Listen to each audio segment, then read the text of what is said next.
Anda kembali di Newscast, kita masih dalam editorial view bersama dengan Mas Revo dan juga Mas Nugi. Kita tadi sudah membahas soal dinamika politik sepekan, kita juga akan membahas soal RKUHP yang belakangan juga muncul gelombang penolakan dari publik, dari LSM terkait dengan beberapa pasal-pasal yang masih dianggap bermasalah atau berbau kolonial dan juga soal transparansi. Mas Nugi, apa yang perlu kita berikan catatan dari polemik RKUHP ini? Apakah persoalan transparansi ini begitu penting sehingga pemerintah perlu membuka draftnya?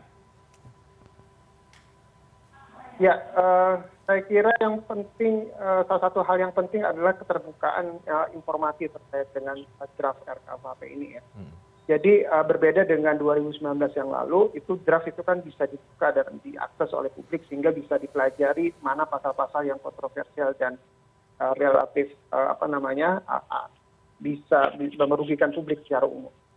Nah, yang draft yang sekarang itu justru publik, media maupun LSM yang memperhatikan persoalan-persoalan hukum soal ini itu tidak mendapatkan akses yang baik. Sehingga Sehingga yang dikhawatirkan adalah publik tidak bisa memberikan masukan, tidak bisa memberikan kritik terhadap rancangan RKUHP yang saat ini gitu. Nah, jadi persoalannya adalah ketika publik tidak mengetahui informasi yang sama dengan apa yang bisa dimiliki oleh pemerintah dan DPR, misalnya itu kita tidak bisa memberikan informasi, tidak bisa memberikan kritik ataupun masukan yang tepat pula pada pemerintah dan DPR. Oke, dari catatan Anda, Mas Nugi, apa pasal atau poin-poin yang kemudian ini perlu pemerintah kaji kembali? Apakah sama dengan yang selama ini kemudian juga banyak dipersoalkan oleh sejumlah kelompok masyarakat soal 14 pasal kontroversial kah? Atau pasal-pasal yang berbau soal penghinaan terhadap penguasa yang dianggap ini masih berbau kolonial? Ya, beberapa pasal yang terkait dengan menghalangi orang untuk berpendapat atau memberikan kritik terhadap penguasa itu menjadi yang krusial.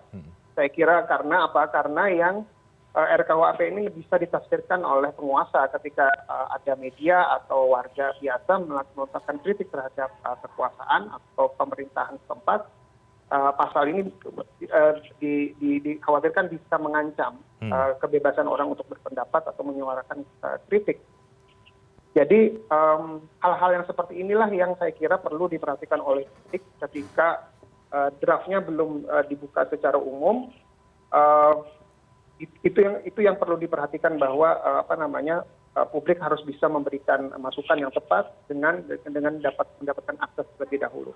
Okay. Nah, pasal-pasal yang kemungkinan 2019 itu kaitannya sama penghinaan terhadap penguasa itu kan dianggap salah satunya pasal kolonial ya. Karena waktu zaman Belanda itu katanya itu diterapkan pada pribumi pada saat itu. Nah, tapi yang jadi pertanyaan kenapa pasal-pasal yang ini justru bisa tetap dihidupkan oleh draft yang sekarang, itu yang jadi pertanyaan besar. Oke, jadi ada dua isu penting. Pertama adalah soal keterbukaan, transparansi. Kemudian adalah pasal-pasal yang dianggap ini masih bertentangan ya dengan semangat pembaruan dari RKUHP. Mas Revo, apa yang menjadi catatan dari polemik RKUHP ini? Kalau kita melihat argumentasi pemerintah lewat Wamenkumham, ini menyebut bahwa dalam putusan MK tidak menolak soal pasal penghinaan presiden ini.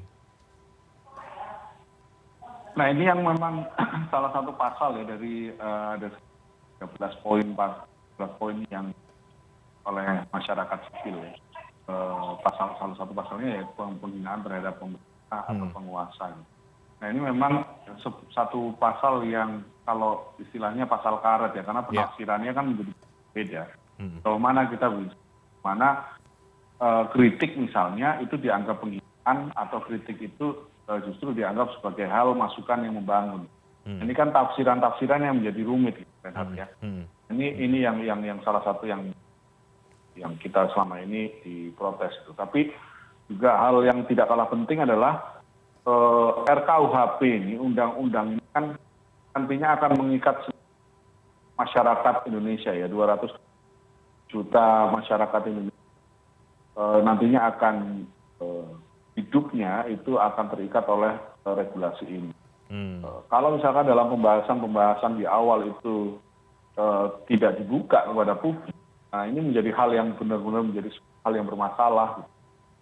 Karena ini menyangkut hajat hidup kita semua, maka ketika menyangkut hajat hidup kita semua, sebaiknya ketika dibahas itu melibatkan semua unsur dan dibuka secara transparan. Masukan yang ada itu bisa karena kan yang terjadi sekarang kita biasa saja susah untuk mengakses rancangan KUHP yang baru ini. Bagaimana dengan publik yang lain? Kita semua sejak awal pembahasan RKUHP ini lalu dibungkam dengan yang mana draft yang beredar itu ada banyak. Padahal apa sih susahnya draft ini? Teknologi informasi yang seharusnya draft RKUHP ini bisa secara clear, secara transparan sehingga semua orang bisa lihat, orang bisa memberikan masukan-masukan mana pasal-pasal yang justru akan mengancam kebebasan atau kehidupan demokrasi kita misalnya.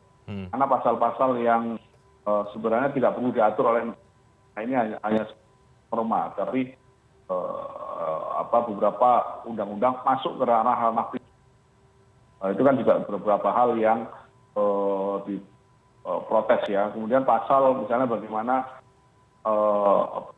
kita pertontonkan kontrasepsi itu merupakan hal yang bisa dianggap bermasalah. Padahal kontrasepsi misalnya dan sebagainya itu selama ini kan akan kita masuk ke minimarket gitu ya, ke toko-toko itu juga bisa dilihat secara jelas gitu dan bagi instansi atau lembaga-lembaga yang concern terhadap isu keluarga berencana, tentu ini juga menjadi hal yang mungkin menjadi kritik bagi undang-undang baru ini, rancangan undang-undang ini. Maka penting ini sebenarnya lagi-lagi transparansi, membuka gitu dan kemudian mendiskusikannya. Kita jarang sekali loh melihat atau mendengar ada sebuah diskusi terbuka yang dilaksanakan oleh pemerintah terkait dengan RKUHP.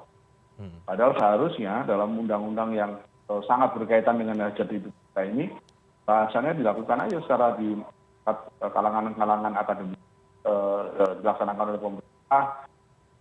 Jadi tidak dilaksanakan secara diam-diam. Karena kesannya yang sekarang yang terjadi adalah berdalih bahwa RKUHP ini sudah kampus-kampus. Kita tidak pernah mendengar gitu, bahkan kita yang media pun tidak pernah mendengar. Jadi lagi-lagi masalah keterbukaan aja. Oke. Dan tampaknya pemerintah dan DPR sejauh ini masih enggan, Mas Revo, Mas Nugi, untuk membuka ini draftnya ke masyarakat, ke publik. Mas Revo, apakah kalau masih belum kemudian kalau masih dianggap ini belum transparan, apakah sebaiknya pengesahan RKUHP ini ditunda atau bagaimana? Iya, seperti undang-undang lain, kalau memang undang-undang ini proses transparansi sejak awal atau pelibatan publiknya ini bermasalah, maka ada hal prinsipil secara administratif yang kemudian diterabas. Kan kita juga tidak ingin bahwa ketika sebuah undang-undang itu disahkan, kemudian publik memang memiliki hak untuk judicial review, tapi kita kan memiliki catatan pelajaran penting juga dalam penyusunan undang-undang Ciptaker misalnya. Jika kemudian direview, salah satu keputusan dari Mahkamah Konstitusi adalah mana proses pelibatan publiknya yang bermasalah.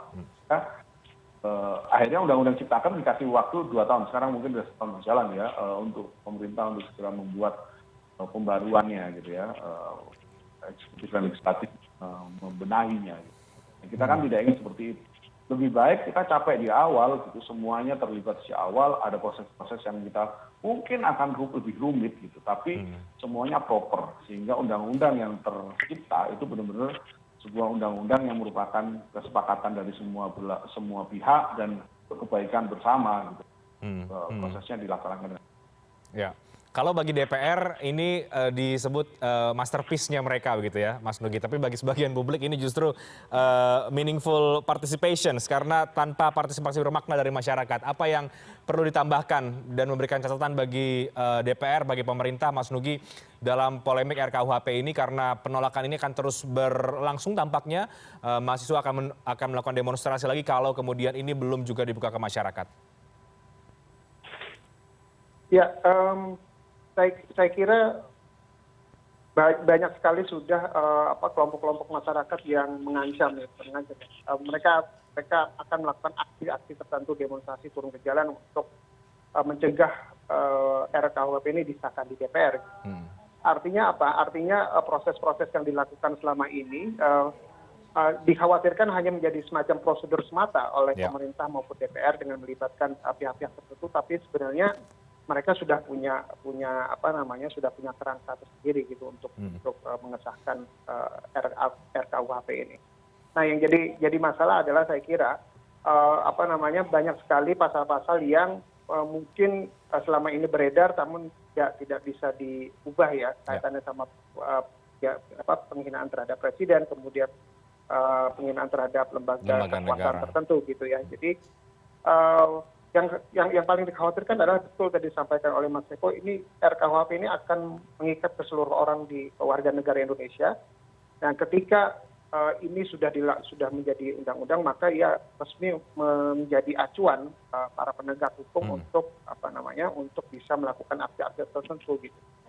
Dan yang khawatir adalah undang-undang ini akan menjelma menjadi aturan yang bisa lebih menguatkan peran-peran kekuasaan sehingga masyarakat justru akan dilemahkan dalam konteks. Oke, dan itu berbahaya dampaknya kalau kemudian masyarakat yang akan dilemahkan dampak dari undang-undang yang ada. Kita mendorong bersama artinya ya Mas Nugi dan juga Mas Revo agar pemerintah dan juga DPR membuka draftnya kepada publik, mempersilahkan partisipasi yang sangat besar dari masyarakat untuk bisa sama-sama melihat, mencermati poin per poin, pasal per pasal, karena sekali lagi ini mengikat ke depannya terhadap semua tindak tanduk yang berbau hukum di negara ini ketika ini sudah diundangkan. Terima kasih banyak Mas Revo dan juga Mas Nugi untuk catatan dan juga sejumlah pendapat atas dua isu, terutama juga soal RKUHP yang baru kita bahas saat ini. Terima kasih banyak Mas Revo, Mas Nugi. Selamat malam, sehat selalu. Selamat malam dan terima kasih.